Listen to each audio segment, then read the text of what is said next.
You see, something is going to happen. Something wonderful. My God, it's full of stars. Welcome to the Occult Rejects. And as you can see by the title of this episode, we are back, or I am back with the mad scientist. What is up? How are you? Good. I'm glad to be back doing a part 2 to the Grimoires. I thought it was really interesting, the first one. Again, it was a learning experience for me. I got to find out about some new names and some new books that I really didn't know too much of. And I think the interesting thing about this is that throughout the Grimoire, the occultists, maybe the saints, and other things we've covered, it seems like you do start coming around back to, like, this person was influenced by this book or this and that. It just seemed really interesting how you can almost start to see, like the spider web. Pedigree. Yeah, like everybody is influenced by this person, and then it kind of just cascades from there. Exactly. It's very interesting to watch and to see. This episode, where we're going to try to get 2 done each. I will be going first, and I guess I'll start it off. The first book that I got here, that is the Kabbalah of Baal Shem Tov. And the Kabbalah of Baal Shem Tov, some people will say that Baal Shem Tov was Israel ben Eliezer, if I'm saying that correctly, who's been famously known as Baal Shem Tov, and he was a significant figure in Jewish mysticism and healing during the 18th century, credited as the architect of Hasidic Judaism. The appellation Besht, an acronym for Baal Shem Tov, translates to Master of the Good Name, symbolizing a revered individual who harnesses the clandestine power of God's name to perform sacred acts. That sounds like so serious, right? Yeah. The little biographical information about Besht originates from oral traditions passed down by his students, including Jacob Joseph of Polon and others. Additionally, legendary tales about his life and behavior have been compiled in, I'm not even going to try to say this in that language, in Praise of Baal Shem Tov.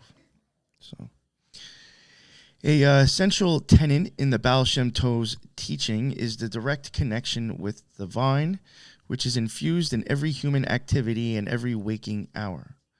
Prayer is of supreme importance, along with the mystical significance of Hebrew letters and words. His innovation lies in encouraging worshipers to follow their distracting thoughts to their roots in the divine, thus emphasizing the interconnectedness of daily life with the sacred and promoting mindfulness in all endeavors. This approach fosters a more profound understanding of spirituality and practical application of mystical principles. I do find that interesting, the whole thing with, like, the mindfulness throughout the day. I do find that to be, I don't know if it necessarily really came from this, but that is, like, a pretty, I think, like, promoted thing amongst, like, probably any, like, self-help thing, like, to make you a better person, or whenever it comes into, like, kind of like woo-woo stuff, or even, believe it or not, I think just a basic witch or magician would even sometimes even get into the whole thing of just being mindful of, like, where you are and being in the moment. So I do find that interesting. Also, for the listeners, we will have slides up. I will be going through mine as I'm talking. So if you have the chance to watch, you will be able to get to see some of the illustrations and, some of the books. Not too many of them for my second one, but for the other ones, I think there's a decent amount to check out if you can watch. According to Hasidic legend, the Baal Shem Tov would have vivid and profound visions in which the revered prophet Akiah Hashaloni would spiritually manifest before him. In the year 1716, the Baal Shem Tov entered into matrimony, but the joy was short-lived as his beloved wife passed away, leading him to embark on a journey across eastern Galatia. Following a prolonged period of assisting and supporting diverse small communities in West Ukraine, he eventually found settlement as a devoted, Malamed and Lust. I don't even know how to say these places. The best, also known as Israel ben Eliezer, a prominent figure in Jewish mysticism, was first initiated into the teachings of Kabbalah by Rabbi Adam Baal Shem of Ropsis. If I'm saying that correct. It's worth noting that Rabbi Adam Baal Shem was a devoted follower of Rabbi Yoel Baal Shem of Zamask, who in turn succeeded the esteemed Rabbi Eliyahu Baal Shem of Worms, thus establishing a significant lineage of mystical knowledge. The reason I even included that whole little connection right there, it was really just to get to the point to where I found it interesting how this still brought up worms and went back to worms. I was just going to say that I was like, and there's worms again. Yeah. It's either you were born there or you immigrated there for some sort of teaching. I think that's like the or being around. Third time at least that we probably mentioned worms. It was kind of like a mecca or type thing for these people. It's like a thing on a checklist on how to be the who's who. Yeah. Got to visit Worms at some point. It was the LA of Germany. I have to go to LA. I have to go to Worms. Yeah, I'm going to Cali to try to get my break in Hollywood. He's I'm going to Worms. Occultism. Yeah. Oh wow! Imagine we're not too far off. That'd be funny. I bet you it's true. That was probably even the whole situation, even with Kessel and Mike Myers. It even seemed like that area where they're producing those Bibliotech Blues. I think it might have been those, or whenever they're putting out small flyers and stuff. It even makes you wonder, is that even kind of if you got over there and was able to promote your stuff and people heard it, was that kind of a breaking point? It was places you almost knew to go to that people had I guess ears open or eyes were trying, eyes to see. They were looking too. So almost like Alexandria was for alchemists back in the day. Worms probably kind of rose up with all of this, especially with the Grimoires. It seems like with the Grimoires, the occultists that were going to school here, University of Basel was another one, or Basel. Yeah. Say that correctly. The Kabbalah of Baal Shem Tov is a profound and encyclopedic compendium encompassing a vast array of practical Kabbalistic knowledge. It delved into remedies, segulot, protections, amulets, hashbaut, and goralot, presenting an extensive catalog of thousands of alphabetical entries. This unparalleled work contained unique information not found in any other source, complemented by numerous diagrams and illustrations, rendering it an invaluable resource for those seeking esoteric wisdom. It is widely regarded as the most vital manuscript in existence pertaining to remedies, segulot, and practical Kabbalah from Ashkenazic countries. Well, that was interesting. That's very interesting. The breadth and quality of its content surpass all other manuscript compendiums and printed works on these subjects. This exceptional manuscript contains rare material not found in any other source, shedding light on the medical knowledge, amulet texts, incantations, and hashbaut, if I'm saying that correctly, used by Baal Shem during the time of Baal Shem Tov. Its extraordinary significance lies in its early references to the Baal Shem Tov and its explicit documentation of the Kabbalistic secrets passed down from our Adam Baal Shem to Baal Shem Tov, a revelation previously absent from scholarly literature.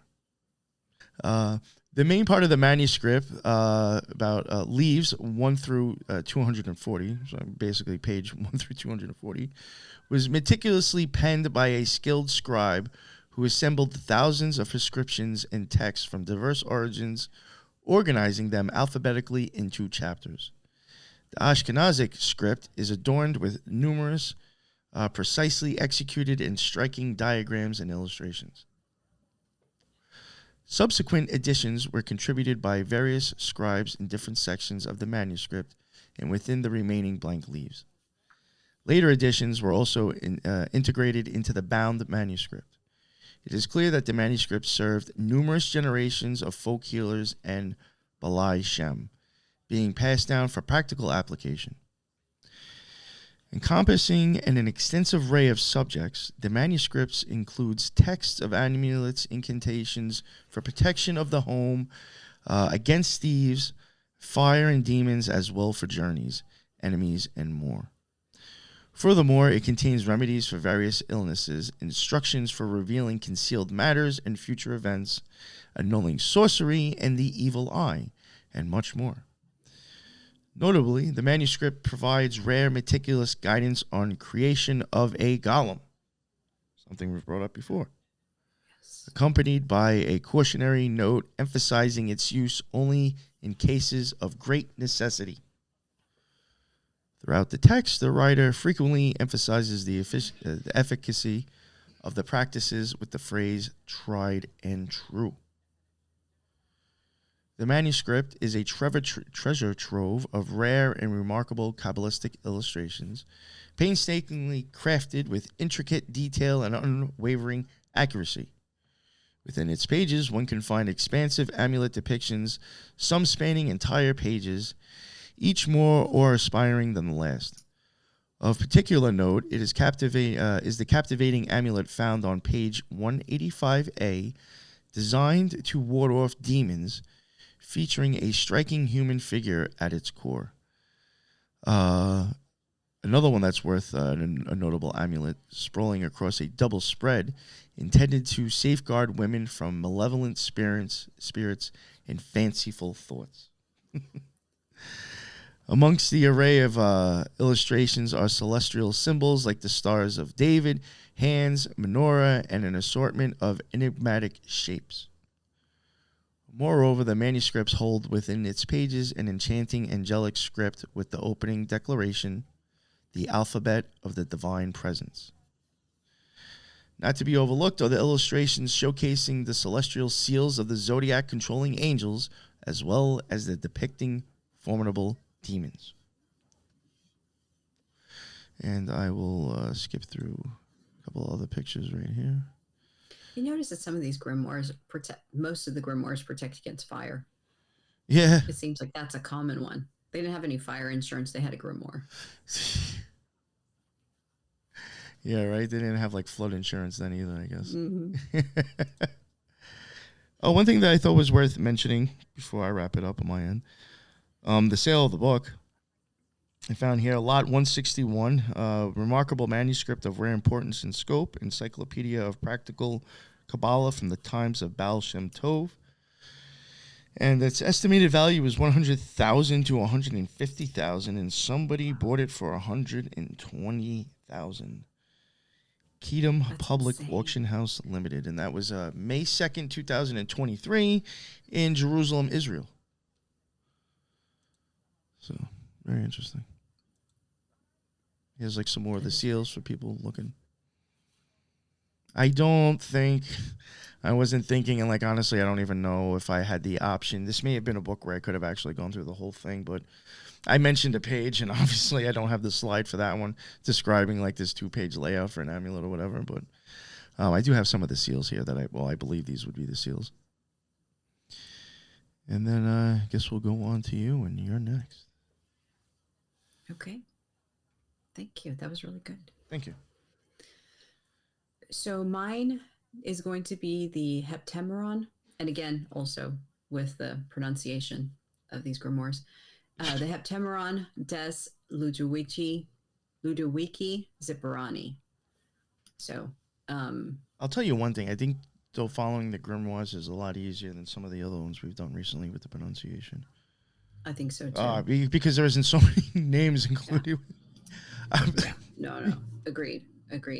They almost make it easier on you with these. I was making notes versus the other one. for Robert Flood because we are going to cover him next. Mm-hmm. Mm-hmm. And I was like already with all these like different names. If you want to start like going into like who was associated with who, and I was like, oh God. Right. I was like, here we go again. Yeah. Yeah. I tend to look up the pronunciation, but even that, I'm like, Yeah. So the Heptameron des Ludovici Zipporani is a magical grimoire written in a single hand. And so it was interesting with single hand. I didn't know what that was. And it means like it's only one author or only one person contribute to the writing of that actual grimoire. And then a majority of these grimoires are written by multiple hands or different people. It's like a collaboration, I guess. So that's I guess important to mention that it was only by one person. And the person that they said that wrote it was the German Ludovici Zipporani during the late 18th century, that contains instructions for conjuring angels for the 7 days of the week. So this is kind of like the basis of the name, in that the grimoire's title of Heptameron means in Greek 7 days. So within the text are various sections that include information on magical circles, prayers for conjurations, and a list of divine names with their corresponding hours. It's interesting because it reads like a manual for most of it. And it's very archetypal of the entire genre of treasure hunting grimoires. I didn't even know that was an actual like genre within the grimoire itself. And they became very popular in Germany, Austria, and Switzerland during like the 18th century. Typical with this genre of treasure hunting are grimoires associated or attributed to saints, in like Saint Christopher or Saint Corona, Saint Gertrude, and this one Saint Cyprian, after the Saint Cyprian that we covered when we were covering saintly occultists of Antioch. That they would write these grimoires and attach the actual saint to it, imploring the saint to ask spirits to reveal or bring up treasure that they could find. That's really interesting. It's almost like lighting a candle and saying, I need $20. Yeah. Almost. I was, the whole thing, even with the treasure that you're mentioning, and like, I don't want to go off too much with what I'm about to say. And like, I think it was something I was kind of telling you about that I was coming across. I did start like, even like checking, I guess, like numerical value of like the word treasure or things golden, because, yesterday, I'm like working on like a book kind of that, about it, that I guess it's basically running gematria against a whole bunch of different things and trying to show matches and numerical value. And it's like covering the eye, tarot, specific, gods, chakras. It's almost like 7-7, a very, hate to say it, I'm not even trying to like rip off the idea, but it's kind of like a 7-7-7, small shitty version of that for gematria. And I started noticing, like, in one area of the tarot cards, like, when I'm doing the tarot and the numerical value of everything, I'm doing each tarot card separately, and, like, every little thing that would be on the card, like, if it's associated to whatever Hebrew letter is on there, I will have, like, that letter, the numerical value for it, and then, like, whatever it's associated with, the numerical value of, like, house or gold or sword, or back of head, all that stuff. And, like, I had noticed yesterday, and then unfortunately, I started looking for things that might match instead of just going through the cards. I need to get back to that, and I'll probably find more. But I think there was like 3 cards in a row that I was doing that I realized I was getting something either with the card or something on the card. I got Golden Gate, and then something else on the card would equal Gate. Then I got Golden Arches, and then something else would equal Arches. I got Golden Goose, and then something would equal Goose. And I got Golden Ticket, and then something equal Ticket. Oh, that's weird. And I was like, yo, is there like some kind of golden thread in gematria that's like running through these cards or something? Yes. And like, it really started making me wonder, because I have questioned, like, are these maps for these golden treasures even being taken as they're supposed to be taken? Yeah. Well, remember is it like an alchemical text that's what instead? I was going to say. When we covered Michael Myers, we talked about how there was this thought that there is this invisible thread in alchemy that connects everything. And they were looking for that thread, that even when civilization had gone to crap, there was still that thread that you could follow. I even got Golden Dawn and Dawn. It was but really golden weird. is the common denominator, seems like. Yeah, That's yeah. interesting. Yeah, I mean, It's I even very ran interesting. Golden Child. It didn't match, like Child and Golden didn't come up, but it was like really. I mean, it did match, and it was a funny thing is that Child was matching like I think 93 for Saturn, and like Golden Child was Oh. like matching stuff with solar and sun, or the word sun for the sun card. It was like really weird, and I was like, I think there's something here with that. I wonder if that goes back to the whole like Messiah thing. You know, the golden child, the sun, all being the same. No, it's just because you mentioned Very- treasure. Sorry, I took you off Mhm. there for like No, 5 minutes, no, but it was just like that's really very weird because when you interesting. said that now, I was like, this is just going back to like what I was bugging out about last night. Because I was like, No, yo, this is actually getting weird, and like I wasn't Yeah. even looking for it. It's just I happened to notice every time I ran numbers for the cards and was like looking for other matches besides like the other things that I was already cross sectioning it with. I was like, yo, I keep on getting like golden added. I was like, this is just bizarre. That is weird. Yeah. That is weird. It would be worth looking into later. Oh yeah, no. Well, At I've the got to end of keep. it. I got to keep going anyway because I'll be using this Yeah, stuff for the yeah. site.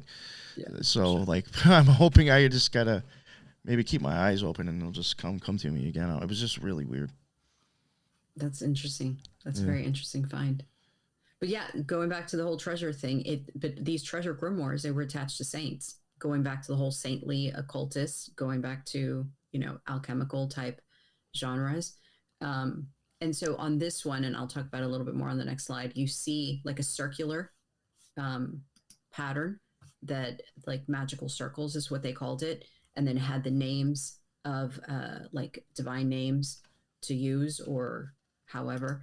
And then if you pair, I found another site that was talking about if you pair this magical circle with the Heptameron to the actual St. Christopher prayer circle in the Das Klausner by Johann Strubel, it almost matches up. And so you start to see kind of similarities, or I don't know. It's so the text and the instructions are not typically the same, or they're not generally the same.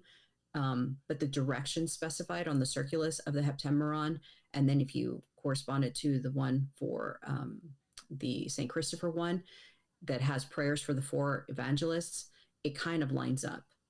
So I don't know if it taps into some sort of directional type thing with the divine names. It seemed very, very odd that they would line up like that. No, I mean all of this is done on purpose. Yeah. Yeah. And then I attached a table and it had like corresponding like the days and times, like midnight, midday, morning, and what have you. So reminded me of the whole, about waking up in the morning, midday, facing east, facing west, and then facing north and midnight. Oh, yeah, it's We like talked Resh. about this. Yeah, with like with Crowley's Libra Resh, you're even doing that. Right. With those Right. prayers throughout the day. Which we talked about How it that like activates primes the pineal. eye. Yeah. Yeah, Mhm. primes the pineal, Yeah, pineal gland. Yeah. One day we'll get to that. One day, yes. That's stuff that I honestly really don't want to touch until we cover the brain, because I really Yeah. feel like if, again, just going by our experience with the eyeball series, I felt like the more that we started to learn about the eyeball, I was actually learning more stuff about the connected with the occult. As we there was even things I changed agree. my mind about because of learning more about other things. I was like, okay, I think I was actually wrong about the Hermit Tarot card because of learning about the Zanyals of Zin. And the one pupil twisted closed and the other one open. It was just, I think felt it like I sets was the like even foundation. coming across new revelations, as I was doing the series. So I would like to be able to like cover more of the brain in case like some of that we miss possibly and other stuff that we cover.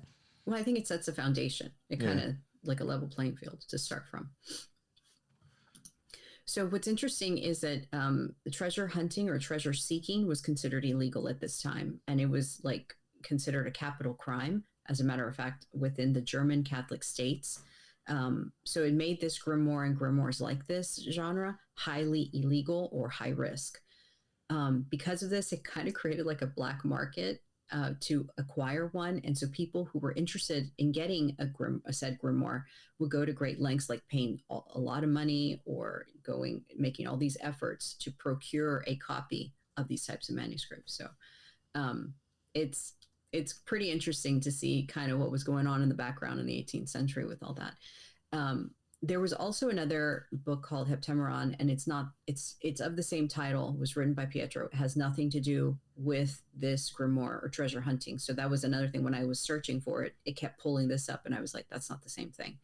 So just, if you look it up, know that there's another book that talks about this. But this Heptameron contains texts with intercessory prayers, imploring the saints to compel spirits to raise treasure from under the earth, which I'd mentioned a little while ago. And this is true of like Gertrudian booklets or St. Christopher prayers or any other of these grimoires that are associated with saints, and kind of reiterating all of that. But they have also within these types of grimoires a conjurations for demons. And it goes through a list of demons if, you're interested in conjuring those up as well. Very instructional manual type deal. What I liked about this was the script, how like elegant the script was, right? It they went to great lengths to do it. So the manuscript is divided into two parts, and it's separated by each respective title. In addition to having being rich in prayers and invocations, the text also includes like instructional tables outlining incense, auspicious days, planetary signs, sigils to bind terrestrial spirits and other figures, including the Grand Pentacle of Solomon. So the Manuscript Codex, which this one particular that we're looking at, is called Manuscript Codex 1679, and it's housed at the University of Pennsylvania, and it's part of the Charles Rainsford collection of alchemical and occult manuscripts. It has, in each of the page, it has a layout of 15 to 17 long lines. It doesn't go below 15 and doesn't go above 17. So I wonder if that's some sort of intention. I bet. And the alchemical symbols throughout the book appear in red ink. So it's almost like emphasizing, this is an alchemical symbol, so a specific ink was applied for that purpose. It was formerly owned by Charles Ransford in 1720. Charles Ransford lived between 1728 to 1809, but it was owned by Charles Ransford. And he himself was an alchemist, a British Army officer, Rosicrucian Freemason enthusiast, and a fellow of the Royal Society.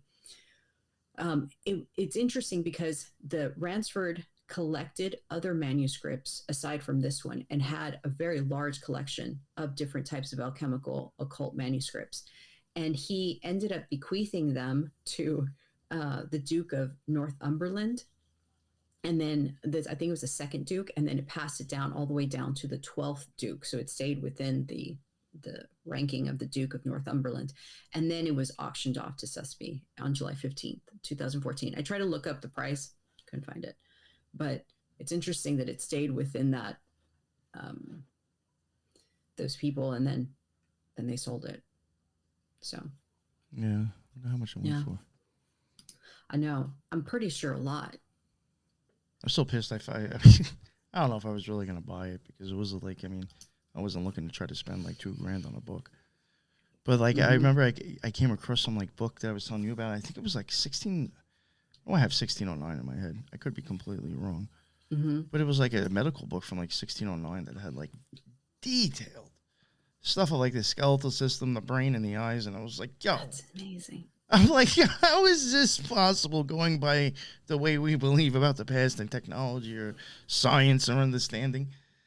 And I was like, I almost want to buy this just so I can like walk around and show people. You know how old this book is? Look what they were drawing in here. But they go back and they look at some of these medical books and they talk about how for a long time they thought they weren't accurate at all. But then now with advancements, they're seeing how accurate these grimoires really were. They just didn't understand them then. Now, the other thing is that because they outline plants to use or whatever for, however, those plants, they can't find them. They don't look like anything. They were common names. They don't even have scientific names. So if they could find them, I'm sure it would be worth a lot because now they're showing that the concepts that they were outlining in those texts are legit now. Yeah, I mean, like So. even Headless was saying last night when we were covering the Kabbalah, I mean, I think it might have been a little bit off the topic, but he was even saying, he's like, there's people that like we've covered on our show that like it basically is like kind of influenced technology today, or had theories that have come true now. You talked about that, how they made that the first Yeah, supposedly they had androids back in the 1700s. androids. That's right. You know, or like even Athanasius Kircher. I mean, I think there was like things that he was like kind of theorizing on that like is done now. You know, being able to send like signals across. I mean, he was calling them demons. I don't know if it's really any different. Really. Yeah.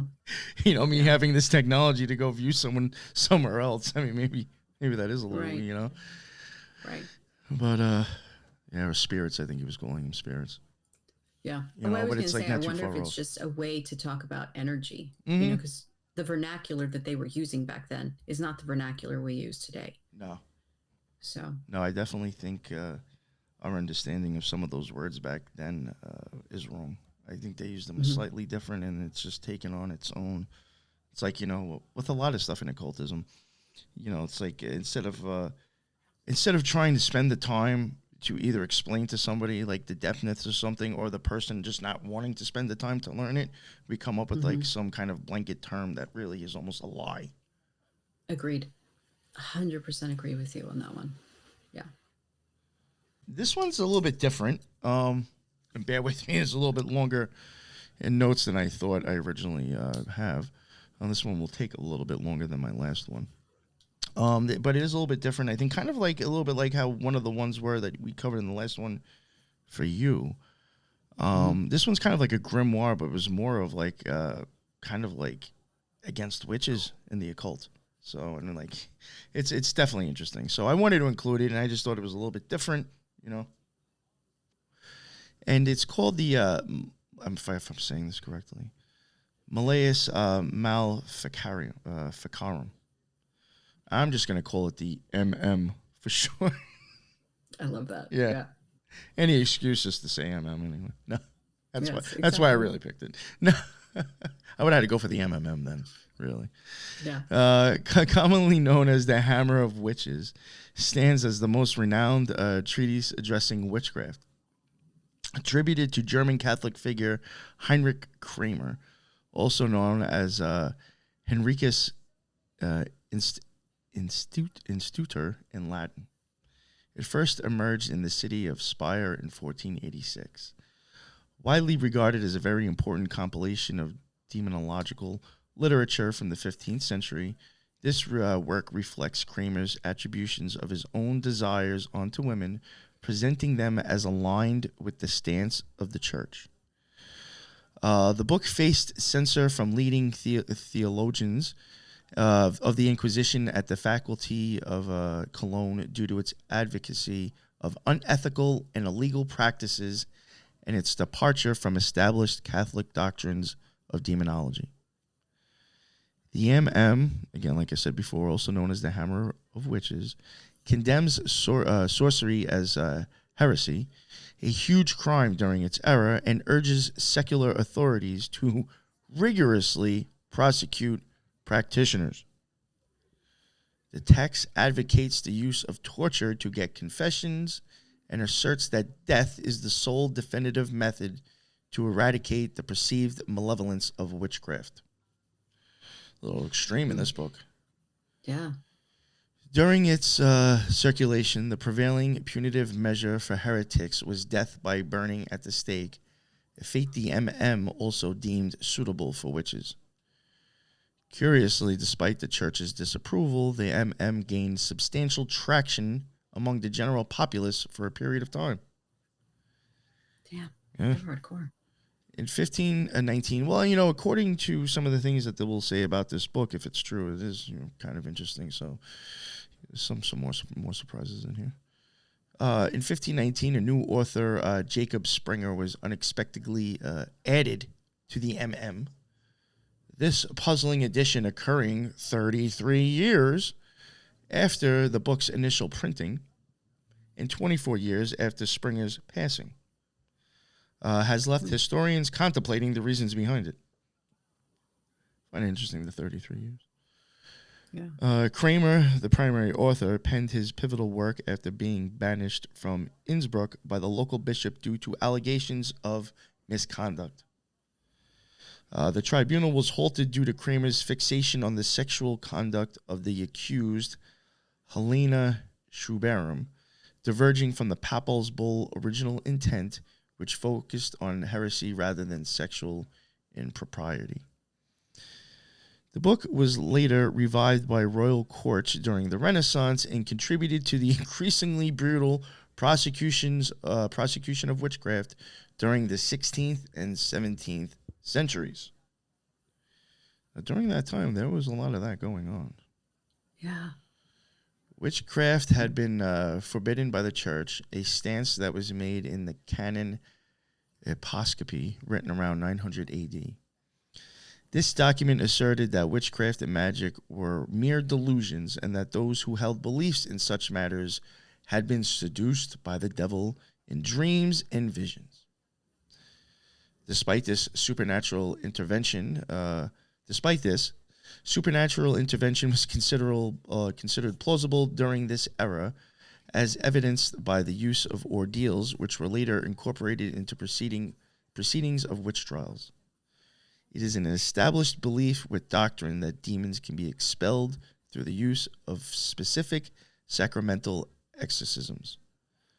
The MM, for instance, identifies exorcism as one of the 5 methods to counter the assaults of incubi. Typically, prayer and transubstantiation. Yeah. Prayer and transubstantiation are considered to fall under the classification of magical rites. In 1484, clergyman Henrik Kramer embarked on one of his first attempts at prosecuting alleged witches in Tyrol region. Unfortunately, his efforts ended in failure as he was expelled from the city of Innsbruck and dismissed by the local bishop, who deemed him senile and crazy. It was a little Joe Biden-ish. Yeah. He's like sniffing everybody's hair. You're a witch. That's great. I can smell it in your hair. Some scholars have suggested that Kramer's writings of the book was driven by a need for self-justification and revenge. Another one further argued that Kramer aimed to expound his own beliefs on witchcraft, systematically refute claims denying its existence, discredit skeptics, and assert that witchcraft was predominantly practiced by women, and persuaded magistrates to adopt his recommended procedures for identifying and convicting witches. And like that was the thing with this guy too. He was pretty much like saying it was more of a woman thing. Yeah. You know, and like now he's got people, magistrate. I mean, you got people in the courts actually believing like you're bullshit. Yeah. Like that doesn't help when you go to court. No, at all. At all. Let me go to a slide too. Here's just what the inside of it looks like. Some academic researchers have put forward the idea that subsequent to unsuccessful initiatives in Tyrol, Kramer sought explicit authorization from the Pope to pursue allegations to witchcraft. In 1484, Kramer obtained a papal bull known as Summus Effectibus, which granted papal endorsement for the Inquisition to address what was categorized as acts of witchcraft in a broad sense. Moreover, it conferred specific permissions to Kramer and Dominican friar Jacob Springer. The preface of the MM also contains a purported unanimous endorsement from the University of Cologne's Faculty of Theology. However, numerous historians have contended that evidence from sources other than the Malice confirms that the university's theology faculty actually censored the book for employing unethical methods and for diverging from Catholic theology on several significant matters. Some have even suggested that Institoris fabricated a document to falsely assert their supposed unanimous approval. That's interesting. Before the 15th century, it was uncommon for individuals to face persecution for witchcraft. However, the growing prevalence of heresy prosecutions and the inability to fully eradicate heretical beliefs set the stage for the subsequent criminalization of witchcraft. As belief in witches became widely entrenched in European society by the 15th century, those convicted of witchcraft had typically faced penalties such as public penances, such as a day in the stocks. Nothing too crazy. No. The situation changed drastically with this dissemination of which led to a widespread acceptance of witchcraft as genuine phenomenon. This period between 1560 and 1630 witnessed the most severe witchcraft prosecutions, which began to wane in Europe around 1780. Particularly in the 16th and 17th century, an intense and widespread debate on the nature of witches captured the attention of demonologists across Europe. This period saw the publication of numerous printed sermon books and tracts as demonologists sought to define the essence of witchcraft. Notably, the Catholic Church emerged as a significant influencer in shaping the discourse on demonology during this time. Despite the tide of the Reformation, the debate on witchcraft remained largely unaffected, with even Martin Luther himself being convinced of the reality and malevolence of witches. I was going to say something. It's talking about how the Catholic Church was kind of directing their attention to this witch phenomenon. And if we go back and we look at some of the stuff about the Rosicrucian stuff, because the Rosicrucian furor happened right around the turn of 1600s. I wonder, and it said how the Catholic Church really didn't pay any mind to it. It was more the Protestants who were upset with the Rosicrucian manifestos. I wonder if this is why, because the Catholic Church was too busy condemning the witches when they weren't even, not paying attention, but the whole Rosicrucian thing was like, okay, whatever, we have witches to burn. So, I mean, almost like a distraction. I was going to say, it's almost like they're actually going, that's saying they should. I mean, I don't know if they should have went after the Rosicrucians, but it's almost like if they were pointing the finger at the wrong people and going after them. Yes. Right. Which right I had questioned myself even with the Salem witch trials. I really had wondered if there was really like the occultists themselves were just like knocking people getting off. the people out that were, or not, like it could have been just like regular everyday people like that weren't into the occult. But maybe like financial reasons, it might have been, might have done somebody, might have been beneficial to somebody else.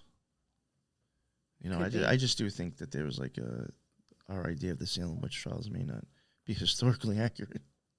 No. I do wonder if it was like kind of like look at these people because the real pieces of shit are actually the ones doing this. I don't know. You know what I'm saying?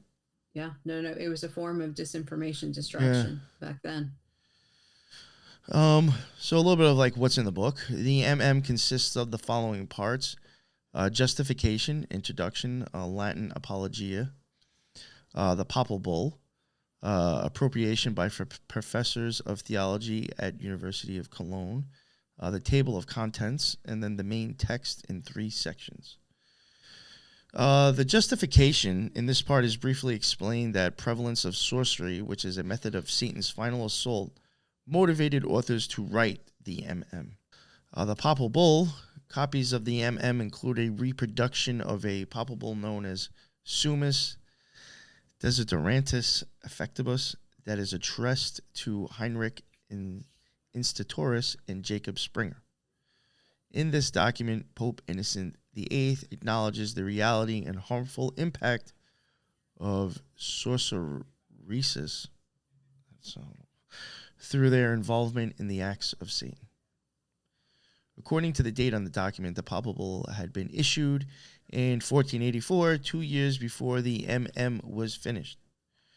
Therefore, it is not an endorsement of a specific final text of the Instead, its inclusion implicitly legitimizes the handbook by providing general confirmation of the reality of witchcraft and full authority to Springer and the other guy in their preachings and proceedings.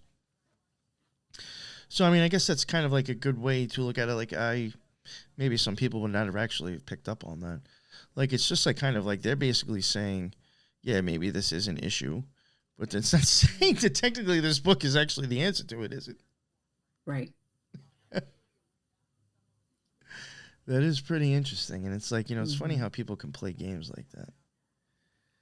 You know what I'm saying? I mean, that's like almost like advertisement today. Yes, that's exactly it. I don't know if that was like kind of done on purpose. Yeah, and they shall also have a full and entire liberty to propound and preach to the faithful word of God as often as that shall seem to them fitting and proper. And in each and all of the parish churches in the said provinces, and to do all things necessary and suitable under the aforesaid circumstances, and likewise freely and fully to carry them out. I mean, it's very weird. Interesting. This part of the the approbation. This part of the is titled The Approbation of the Following Treaties and the Signatures thereunto of the Doctors of the Illustrious University of Cologne, follows in the form of a public document. That was all in parentheses right there. And it contains unanimous approval of the by all the doctors of the theological faculty of the University of Cologne, signed by them personally. Text of approbation mentions that during proceedings in Instatoris had a letter from Maximilian, the newly crowned king of the Romans and son of Emperor Frederick III, which is summarized in the approbation.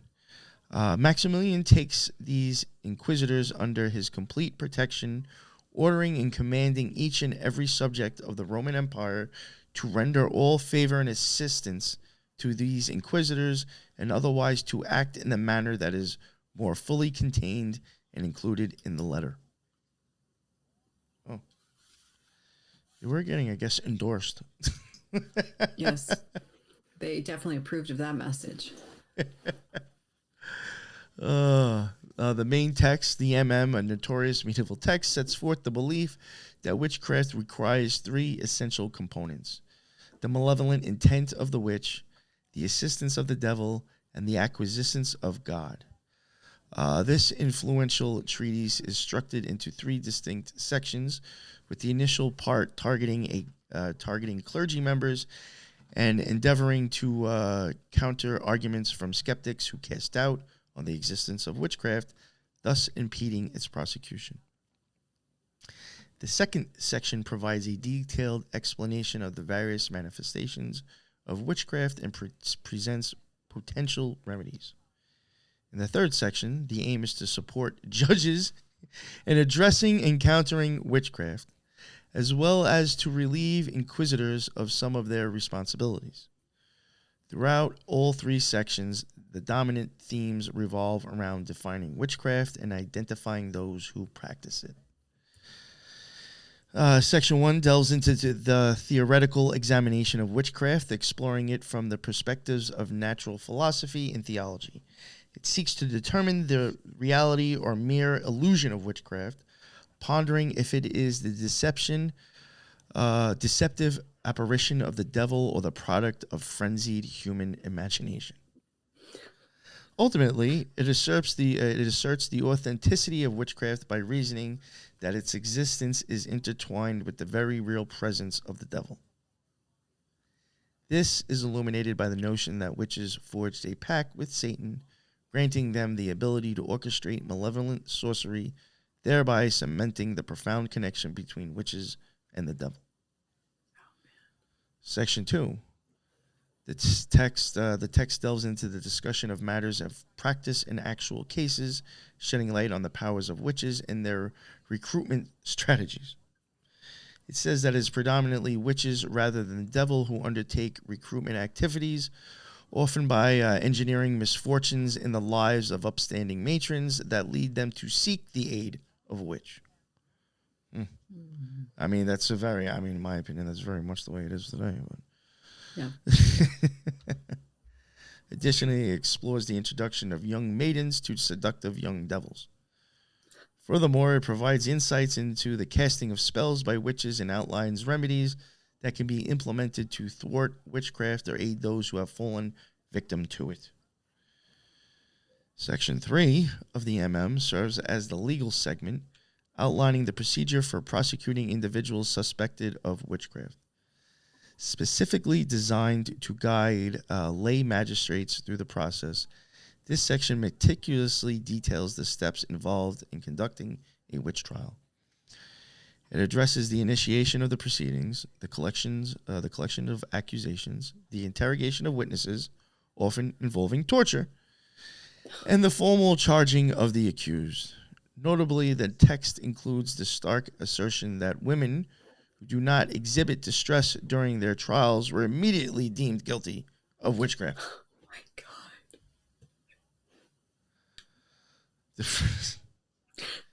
Wow. Damn. Yeah, I mean, you're damned if you do, you're damned if you don't. That's Yeah, right. exactly. It's like if you don't flip out, it's like you're guilty, and then if you do flip out, you're guilty, and you're trying to defend yourself. It's like the first section of the book's main text employs the scholastic methodology of Thomas Aquinas, known for his mode of disputed questions in the Summa Theologica. This method, a standard in scholastic discourse with a long tradition, is prevalent throughout the MM, drawing primarily from Aquinas' works. His influence extends across all sections. In Section 2 of Formicarius by Johannes Nider serves as a significant source, while Section 3 heavily relies on Directorium Inquisitorium by Spanish Inquisitor Nicholas Aymeric. The MM, a infamous manual for witch hunters, advocated not only the use of physical torture, but also the use of deceptive tactics to extract confessions from their victims. The book describes a method where the judge, along with other devout individuals, would try to persuade the accused to confess willingly. If the accused refused, the attendants would then proceed to fasten the victim to an instrument of torture, all the while pretending to be distressed. Afterward, at the request of some present, the prisoner would be released and taken aside for further persuasion, leading the accused to believe that confession would spare them from death. All confessions acquired them with the use of torture had to be confirmed. And note that if he confesses under the torture, he must afterward confirm it and certify that it was not due alone to the force of torture. Mm.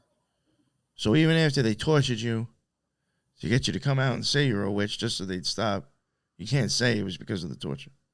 Right. It was like pre-Guantanamo. Jesus. However, if there was no confirmation, torture could not be repeated, but it was allowed to continue at a specified day. I don't even understand how this makes sense. That doesn't at all. It can't happen, but unless Yeah. the guidelines stated, just parentheses, but if the prisoner will not confess the truth satisfactorily, other sorts of tortures may be placed before him, with the statement that unless he will confess the truth, he must endure these also. But if not even thus he can be brought into terror into the truth, then the next day or the next but one is to be set for a continuation of the tortures, not a repetition, for it must not be repeated unless new evidence is produced. The judge must then address to the prisoners the following sentence: "We, the judge, etc., do assign to you such a such day for the continuation of the tortures. From your own mouth the truth may be heard, and that the whole may be recorded by the notary." Right? This point in history marks a significant shift in the perception of witchcraft, where it transformed into an independent anti-religion. The once powerful position of the witch in relation to deities was replaced by complete subordination to the devil, diminishing her ability to compel deities to heed her desires. As a result, the witch was construed as a puppet of Satan, embodying the concept of Satanism or diabolism in the realm of magic. According to this perspective, witches were viewed as members of a malevolent society overseen by Satan, devoted to perpetrating harmful acts of sorcery on others. It is worth noting that not all demons do such thing. The book claims that the nobility of their nature causes certain demons to balk at committing certain actions and filthy deeds. Though the work never gives a list of names or types of demons, like some demonological texts or spell books of the era, such as Liber Jaredis, it does not indicate different types of demons. So I wonder if that was just like their own opinion and they didn't want to have to justify it. Yeah. For example, it devotes large sections to incubi and succubi and questions regarding their roles in pregnancies, the submissions of witches to incubi, and protections against them. The text provides insightful perspectives on the diverse nature of demons and their specific attributes, shedding light on the complexities of their existence and behavior. The sex-specific theory developed in the MM played a crucial role in establishing a widely accepted belief in early Germany that witches were predominantly women. While subsequent works on witchcraft have diverged from the MM, there remains a overreaching consensus that women are more likely to be witches than men. This widespread acceptance meant that only a minority of authors felt compelled to justify the association between men and women in witchcraft. For those who did, explanations ranged from attributing female witchery to perceived physical and mental fragility, a traditional medieval belief, to linking it with female sexuality. Between 1487 and 1520, the MM saw 20 editions, and another 16 were published from 1574 to 1669. The rapid spread of this infamous work across Europe during the 15th and early 16th century was made possible by the revolutionary advent of the printing press introduced by Johannes Gutenberg around the mid-15th century. The emergence of printing just 3 decades before the first release of the MM fueled the fervent pursuit of witch hunts. So I guess like good timing too, huh? Yeah. The late 15th century was a time of significant religious unrest and conflict. The rise of the MM and the resulting witch craze capitalized on the growing intolerance brought on by the Reformation and Counter-Reformation in Europe.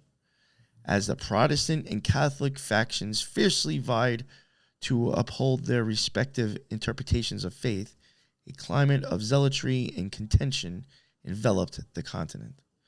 Ultimately, the Catholic Counter-Reformation would quell this religious turbulence, but not before prolonged struggles between the two camps for which each believed to be true and just. So, I mean, really, I do think that this book, unfortunately, probably had a huge impact on a lot of fuckery. Yeah. I think there could have been a lot of witch trials that were actually influenced by this. Mm-hmm. It's pretty wild. Erroneously as well.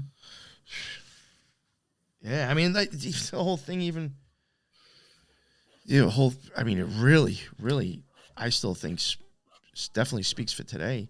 People, witches, you just automatically think women. Yeah. That's interesting. It's always depicted as a female. A Established. female in a broom. Why can it never be a guy? You know? We sweep floors too, you know? Fuck. It's very sexist.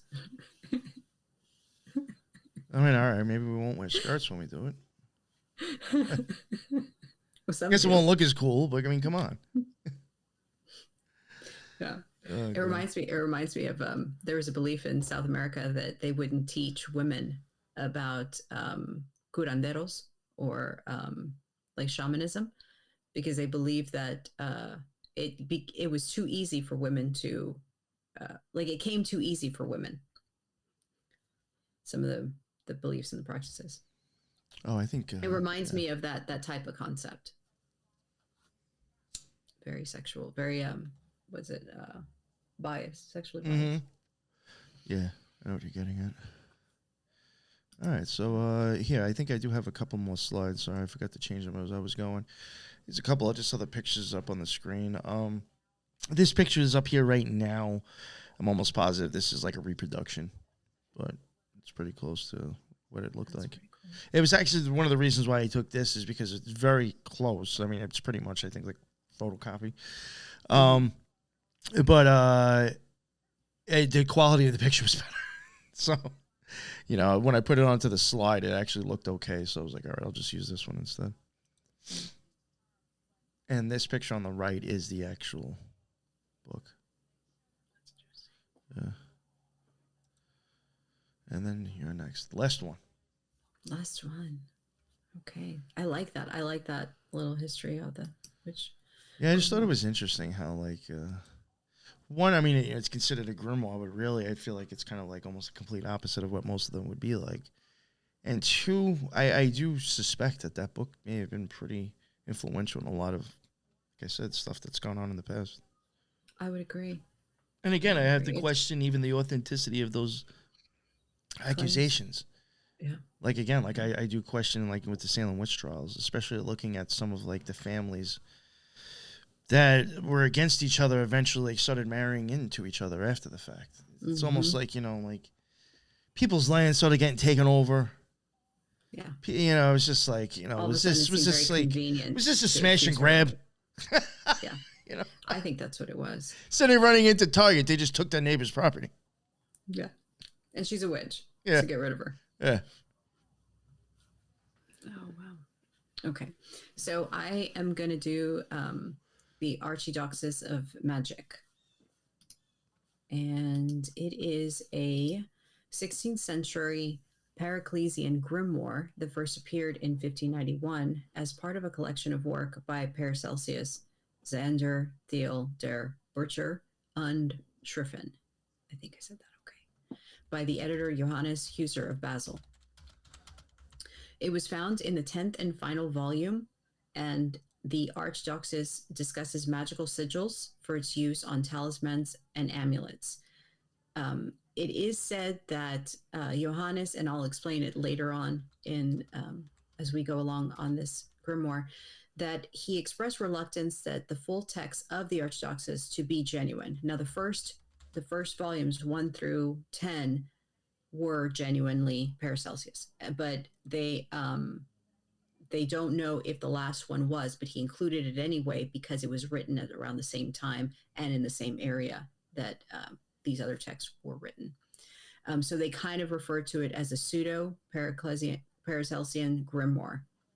So in 1656, Robert Turner translated it into the English version, and that's how we get the titles of the Supreme Mysteries of Nature, further divided into 3 parts: The Secrets of Alchemy, The Occult Philosophy, Of the Mysteries of Signs and Zodiac, and then it's followed by a short text on the transmutation of metals.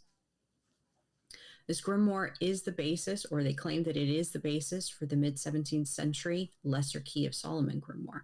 Now, I hear that a lot of these other grimoires were the basis of the Lesser Key. Is it just everybody says it, or is it a collection? It seems that a lot of the claims are this one led to that. The Archidoxis is the main work that is responsible for Paracelsus' reputation as a magician. Although he did publish work on the topics of astrology and divination, it is this grimoire that was his claim to magical fame. Without it, there is not a real reliable evidence that he was pursuing talismanic magic. However, it should be mentioned that while some scholars imply that a spurious nature of some or all of the work of Paracelsus, others indicate that the Archidoxis speaks for itself. So you have the one hand saying, no, it has nothing to do with him. And then you have a whole nother group of people saying, no, it indeed does. So I think it's pretty much how you lean on that whole regard. So he was dubbed the most enigmatic physician of the 16th century. He was born Philippus Aurelius Theophrastus Bombatus von Hohenheim. I think I got that right. In either November 11th of 1493 or December 1st of 1493 or May 1st of 1494. So that's also up for debate.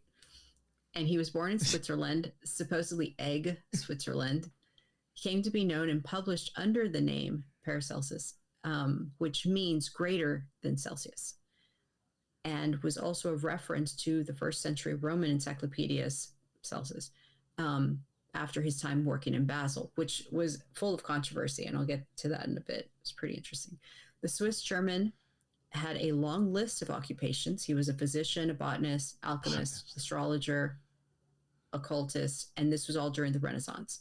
He's well known for contributing substantially to the rise of modern medicine by pioneering treatments using new chemical remedies, as well as several concepts he put forth that have held up today. So he pioneered the use of chemicals and minerals like mercury, sulfur, iron, copper sulfate, and then he was accredited for uniting medicine with chemistry. So when we talk about before and then after, when chemistry came together, it was because of him. So he's the first to credibly suggest that illness results from the body being attacked by outside agents.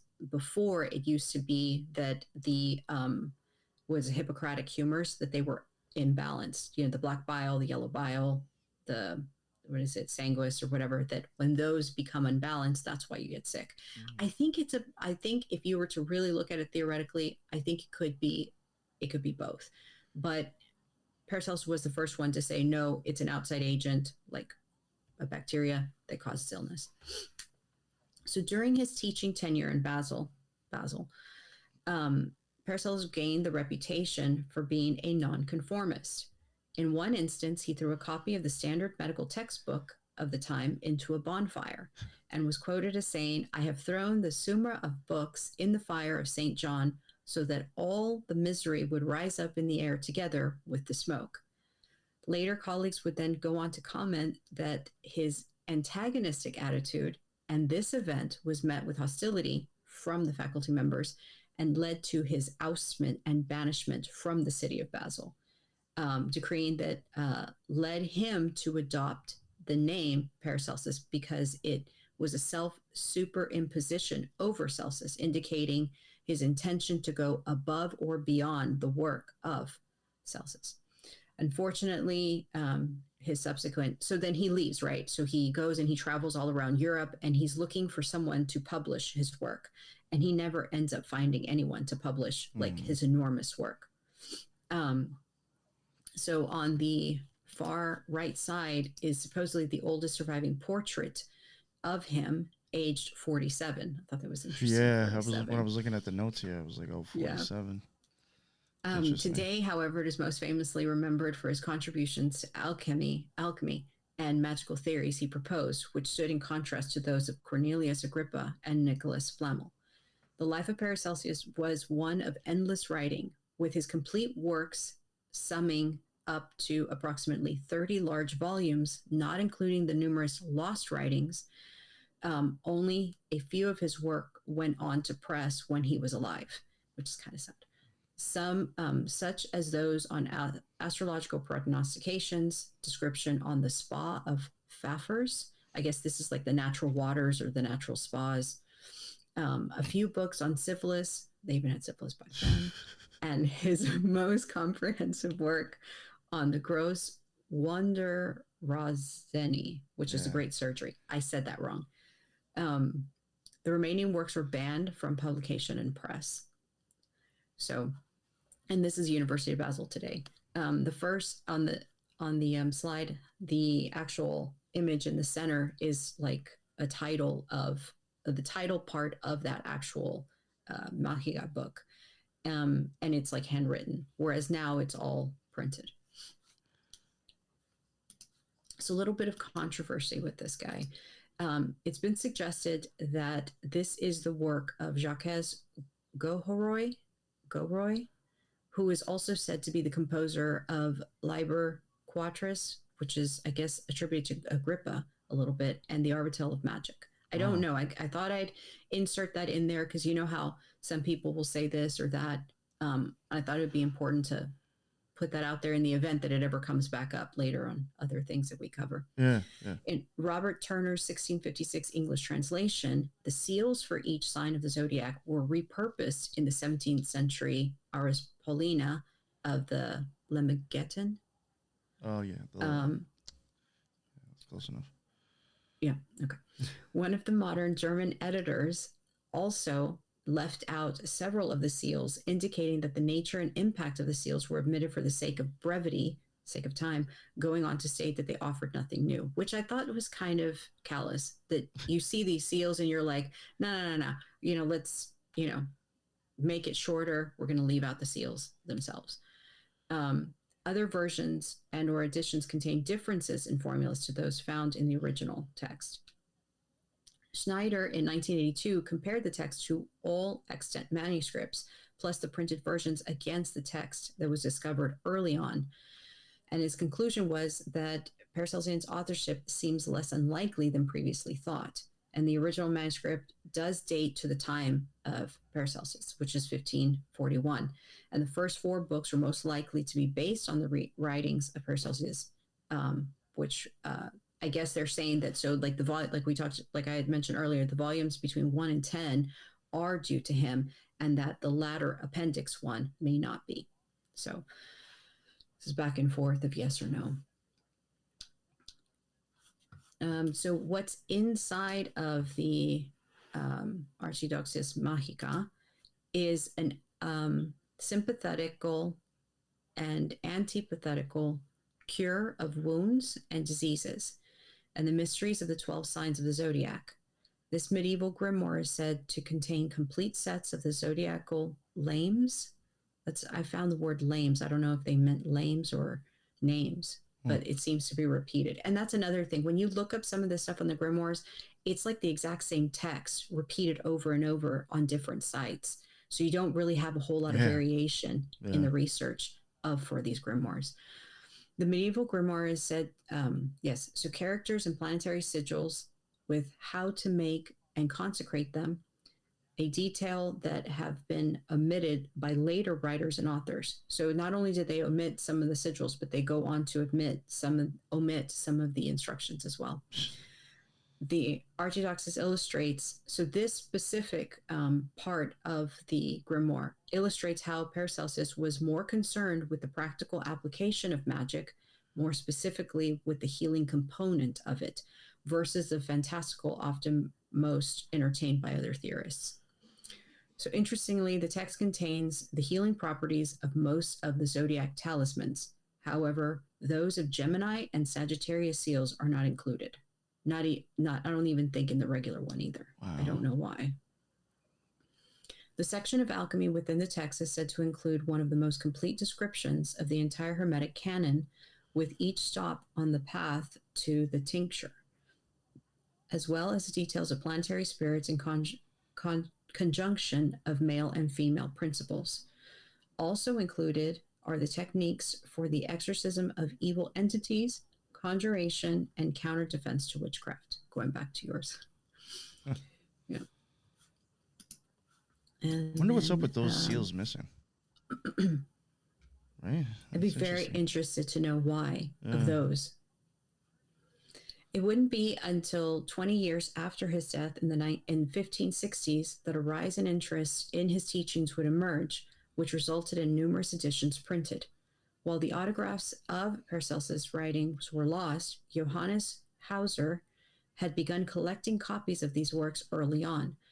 During this time, from 1589 to 1591, Hauser collected the mass of these autograph copies and compiled them into a monumental first edition of the medical and philosophical works of Paracelsus, publishing them in 10 volumes in Basel, the very city where Paracelsus manifested into the maverick that he was. And I put that in quote because it seemed to everybody wanted to call him a maverick.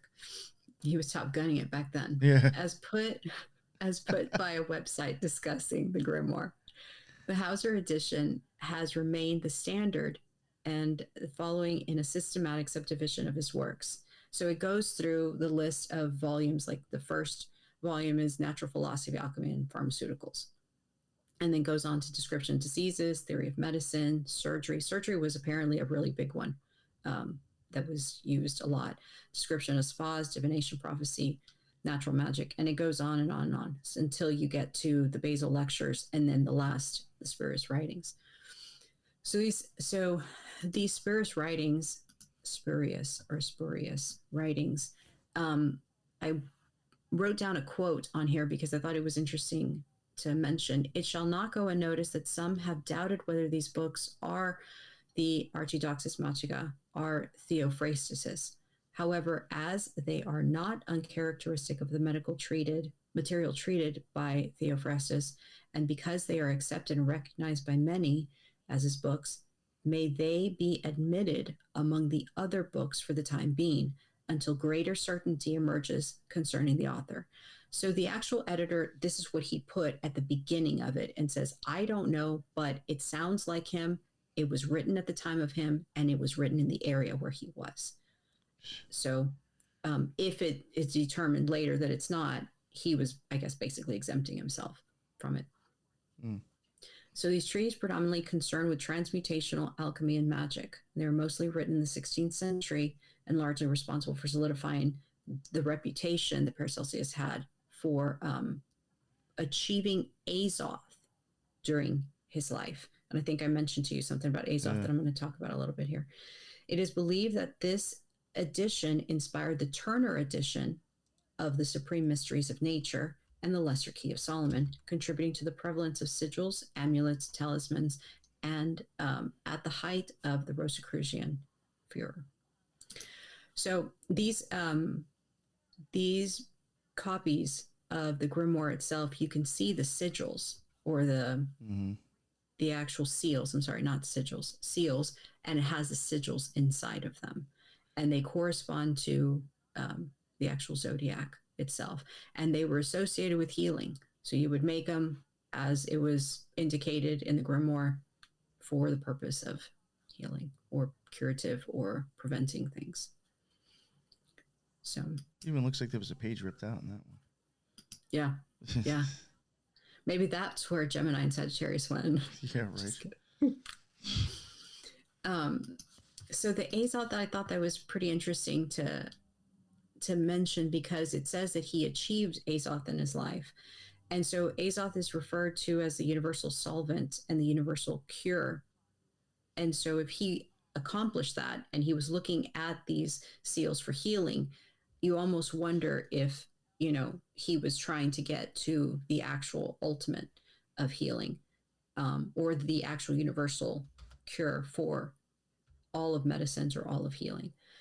So it goes on to talk about how Azoth was also something that in one of the Rosicrucian portraits of Paracelsus, he's holding like a sword, and like at the pommel, as he's holding it, it has the word Azoth written on it.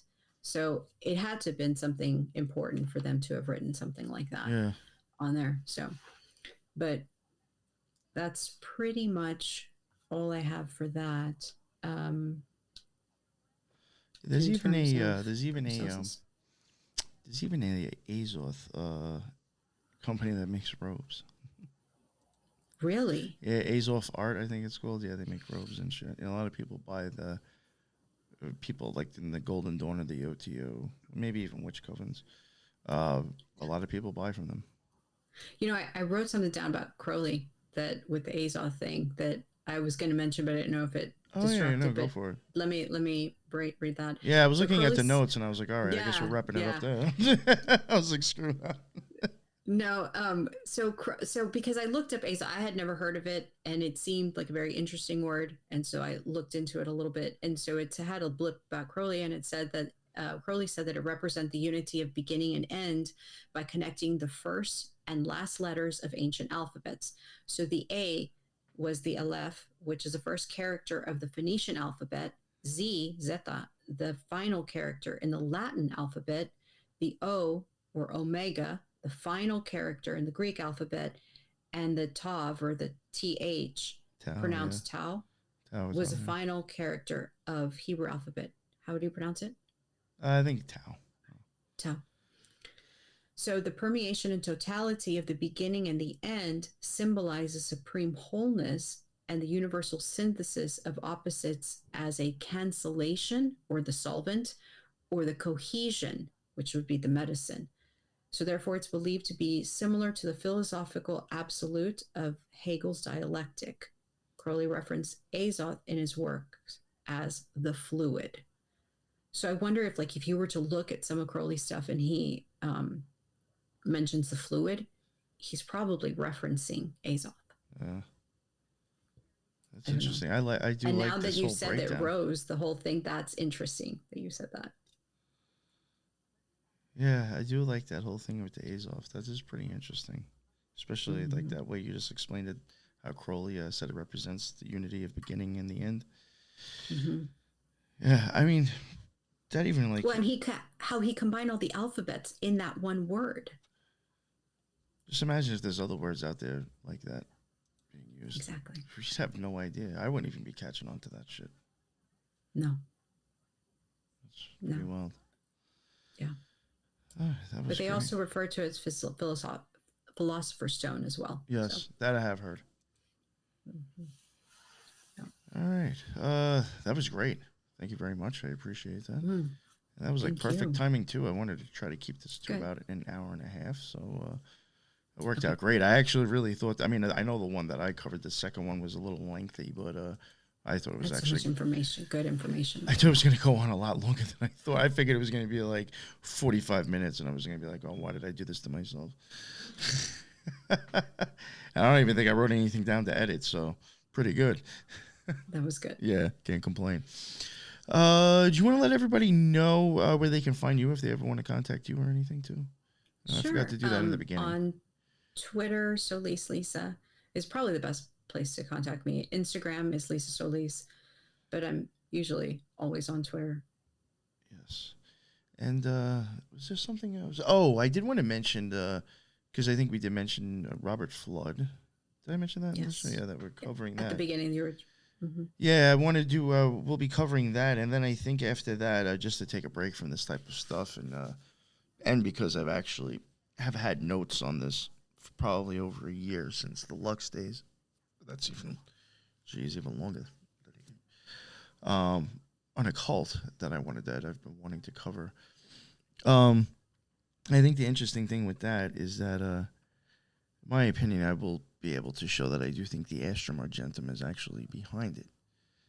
And then in that case, you have to start wondering if a lot of the symbology that you'll see at this cult that looks like Golden Dawn / OTO imagery is all on purpose. So I do think it should be an interesting cult to cover. I don't know if it'll be more than 1 or 2 episodes, but I think it's definitely interesting and definitely another one of those UFO cults and alien cults that is pretty drastic, I think, to the extent of like having different, like everybody's got their different certain uniform that they wear and you're parading down the streets and shit. It's almost like a communion of like and their belief system, their magicians or something all coming together. Yeah, and I think from just from other things I'll be tying into, but from photographic evidence that the National Geographic actually handed us on this topic, in my opinion, is actually showing us who's really running the cult, in my opinion. So look forward to that stuff. That'll be the next 2 things that we do record. And thank you again. I always appreciate when you come on. Absolutely. That was a great time. Absolutely. I thoroughly enjoyed doing these grimoires and these occultists. And I do too. Yeah, I remember, like I was even saying before, I just even think like it even started showing like parallels of like either people or beliefs or influence. Mm-hmm. Mm-hmm. It was rather interesting just to learn for myself. And I'm sure down the road will lead us to covering other things because of this stuff. And that is the end of another Occult Rejects. And, by the time that this comes out, the website should be up. So go check that out. Check the links in the bottom.